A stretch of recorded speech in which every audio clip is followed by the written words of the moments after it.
Our next guest turned negative before the big drops in share prices that we experienced in 1987, 2000, and 2007, 2008. And he says the factors that foretold those crashes are at play today. Mark D. Cook is the owner of Mark D. Cook Advisory Services, and he joins us by Skype from East Sparta, Ohio. Mark, thanks very much for joining us. You've developed the Cook Cumulative Tick. What is it? And how does it predict crashes?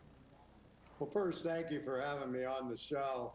My indicator I've been using since 1986.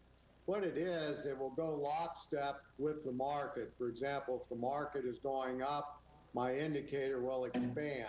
If the market's going down, it will contract with prices. That's the normal scenario that you see and has been over that period of 28 years. However, there's been two instances previous to now, in the year 2000 and also in the year 2007, where my indicator started going south while prices were still going north, which means you got a divergence.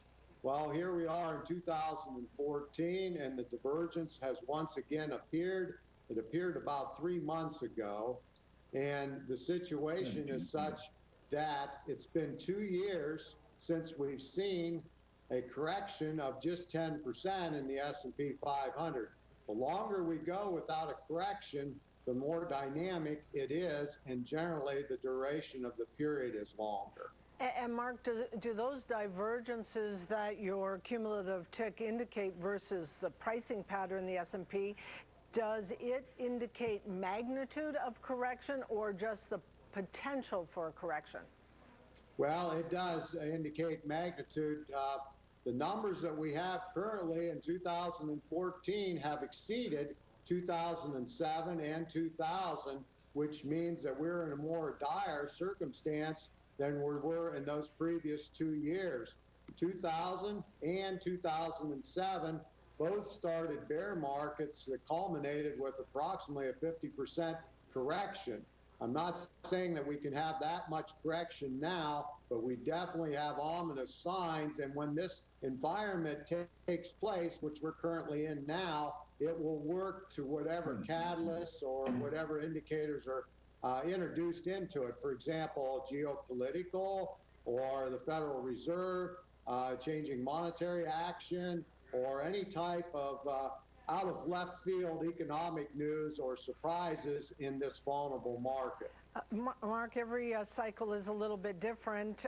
In previous cycles, we had a Fed that was tightening at least somewhat in terms of raising interest rates. The Fed isn't doing that right at the moment. How does that work through your assessment of your indicator?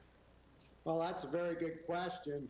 Yes, they have not raised rates yet, but we go into the environment and then they start to introduce that. Perhaps this time around, just the factor that they are not doing the easing anymore, the Federal Reserve, when our QE3 ends, which is supposed to end here in October, will minimize the effect that the bullishness that the Federal Reserve has done.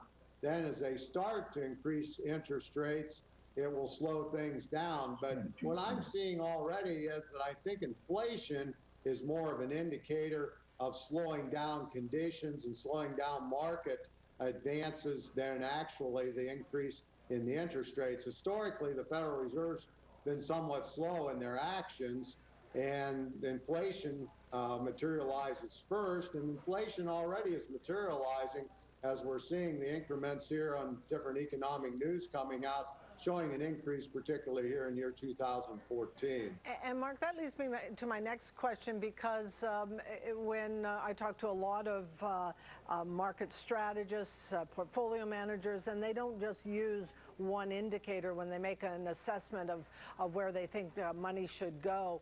You use your Cook Cumulative Tick, but you look at other things as well. Beyond your cumulative tick, what's the most important indicator for you? Well, I want to point out that my CCT indicator, which is the abbreviation that I use for it, has several components involved in it. It isn't just one technical aspect or one fundamental aspect. There's several different components that factor into it, different components at different times have more priority or more influence than other ones. What I'm seeing now is the primary and the most important of the components is that the institutions, either domestic or international, are not participating with the same fervor of buying that they were even in 2013. They're backing off, and that's what my indicator shows. When you don't see the volume expanding, other indicators that you're familiar with, and I'm sure other guests have mentioned, is the expansion of volume. We actually have a contraction in volume. The expansion of breadth. We actually have a contraction in breadth. And sentiment indicators, the complacency issue that we're seeing now is the buy and hold mentality is the majority mindset for now, and generally that forewarns that a correction is imminent. Mark, over the years, you've been following markets a long time, so have I. There have been a lot of individuals who have made great calls, Richard Russell, Elaine Garzarelli, to follow along and not make those same calls in the future. So for our viewers who may be a little bit skeptical of big calls, what should they do with the information that you've provided us?